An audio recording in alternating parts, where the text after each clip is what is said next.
non-intuitive things from our Newtonian perspective, our Newtonian formalism, come about. Okay, so let's read these postulates. Okay, so the theory of special relativity is based on two postulates: relativity postulate. The relativity postulate states that the laws of physics are the same in every inertial reference frame. It's the same on the train as it is to the observer on the side of the road.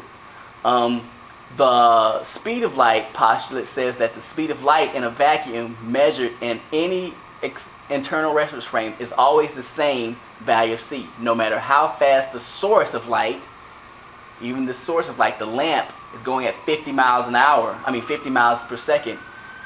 No matter how fast that lamp is going on that train, the observer moving, let me read it over again.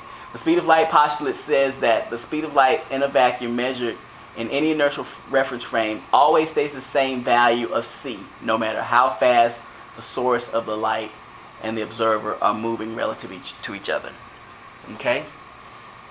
So in order for that to be the case, you've got to have, there are some repercussions. One of the repercussions is time dilation. The other is length contraction and relativistic momentum. But what I'm going to hold you responsible for on the test is time dilation and length contraction. Okay? And so these two equations right here. T equals T naught over 1/2 squared. Okay? So the proper time interval T naught between two events is the same time interval measured by an observer who is at rest relative to the events and views occurring in that same place. So this is, say, T naught would be the time that this observer measures on the train. Okay? Time between two events. What two events? Well, the event where the dog is at his seat, and another where the dog is at the second seat in front of him. Those are two events. That's the time between those two events. When this passenger measures that time, he's going to measure T naught. When this passenger measures the time between the dog going from this point to that point, from the passenger seat to the seat in front of him, he's going to see this time, this T that doesn't have the naught beside it, okay? Which is the relativistic time. And that relativistic time is going to be a little bit larger. That's why I say dilation. It'll be a little bit larger than the time that this guy measures on the train. Okay? So T naught is on the train. T is the guy observing the train moving at this V, where V is close to the velocity of light. Now this equation always holds true. Even in Newtonian mechanics, it always holds true. The thing is, we don't have to use it all the time to complicate our math, because this velocity is so much smaller than the speed of light in our everyday life. So in our everyday life, this V would probably be something like 50 meters per second. I mean, just look at this. The speed of light is 2 times 8 times 10 to the 8. There are not many speeds that reach that. There are not many objects in our everyday life that reach that speed. So this is going to be close to 0. This term is going to be close to 0. Which means that this term is going to be close to 1, which means that T naught is going to be very, very close to T. So that's all that means. Okay? So that's time dilation. And when I say make sure that you understand which physical quantities are measured in which frames, that's what I mean. This quantity is the frame of the observer that's not moving with respect to the event. This T is the T observed. The time between two events is measured by an observer that's where they have a velocity or relative velocity between them of V. Okay? The other consequence I was talking about is length contraction. And it's pretty much the same thing, except this term comes up to the denominator. And in the denominator, it does the opposite of what it was doing in the numerator, which is When it was in the denominator, it was making this, it was dilating this term. And in the numerator, what it's going to do is reduce this term. Okay? Length contraction. Okay? So what am I talking about here? Okay, so if length contraction at relativistic speeds, if this guy measures like a toothpick or a match, and he looks at the match and he says, okay, this match is 3 centimeters long. If this guy had some kind of binoculars and he was looking in through the window of that train and he measured the length of that match, and the train is going at a relativistic speed very, very close to the speed of light, say maybe 90% the speed of light, or something like this, then this guy is going to see that match, not at 3 centimeters. He's going to see it contract to something less than 3 centimeters.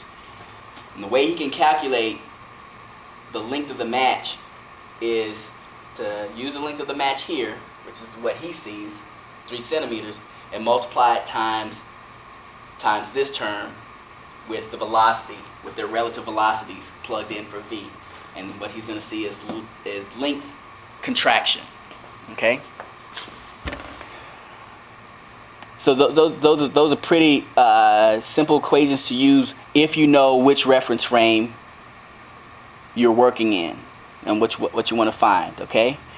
And then the energy m equals mc squared is also pretty straightforward. Okay?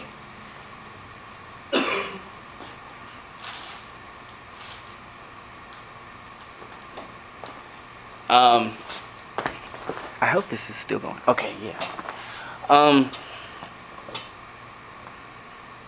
One of this, the principle of nuclear energy, fission and fusion, is based off of E equals mc squared. Okay. We have used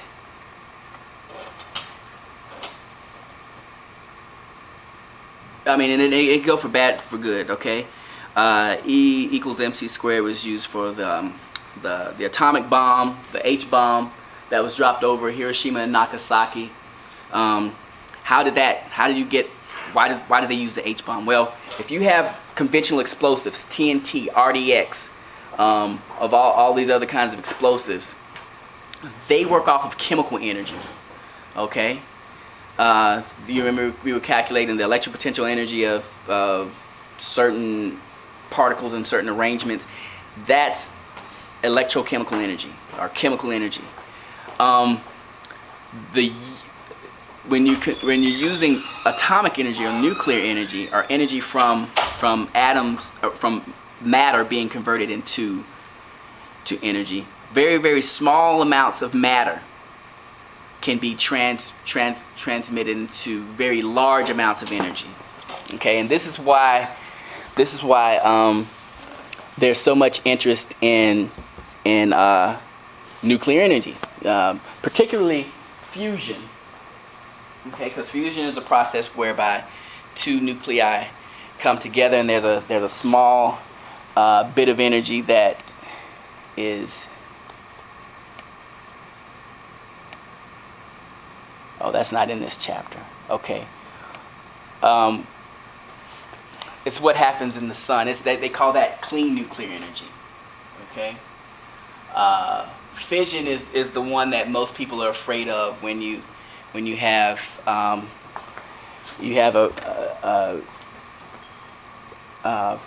radiation resulting from atoms colliding with each other and breaking up nuclei, and those nuclei send off particles and to other atoms and break off and cause those atoms to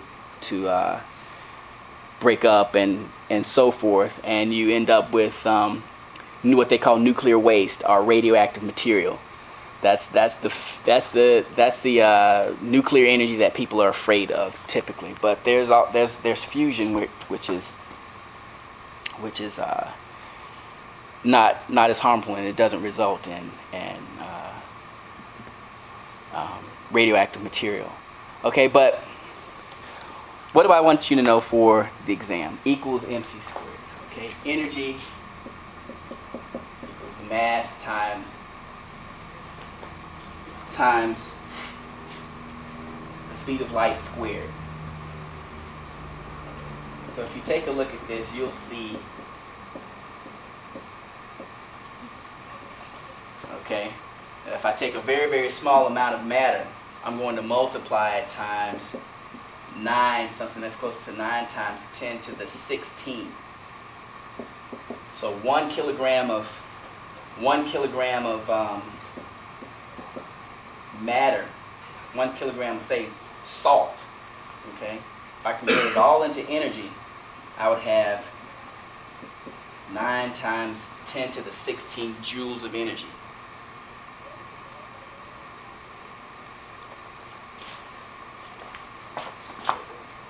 Yeah. So this is the idea there. This is the idea there. That's why. And so the way nuclear power plants work is they use this. I think a lot of them do use fission, and this energy is usually in the form of heat. And what they do is use that heat to power these steam turbines and stuff, and then so the heat runs the steam turbines, and that it's mechanically turned into electromechanically and turned into electricity. Okay, yes. I was wondering, do people like know how to? Can we only like change like small like pieces of mass to energy, or like can people like Yeah, it's very difficult to get this thing going with fission, and another holy grail is cold fusion. One of the biggest challenges is it takes a lot of energy to do this in the first place, and so one of the biggest challenges for a long time was just breaking even. What do I mean by breaking even? The energy that you put in is at least equal to the energy that you get out of it. So that in itself is very difficult to do. But when you do get a little bit of yield, when you do get the energy out is a little bit more than the energy put in, it takes it's quite an effort. It's quite an engineering effort, And so this is why Iran, they have their top scientists working on this kind of stuff, and America, Russia, all this kind of thing. So this is the theory behind it, but there's a lot of engineering and that goes in behind actually getting this. It's easy to just write on the board. Well, what if I convert all of it into energy? But typically, I don't know what the percentages are, but they're very, very low. Very, very low. Okay. So that's mass transmutation. So when I say energies, if I convert the energy of a marble into the mass of a marble into energy, this is what I'm talking about. All right, so 29. What do I want to know? I want you to know from 29. Oh, photoelectric effect, Compton scattering, de Broglie wavelength, Heisenberg uncertainty principle. Okay, 29.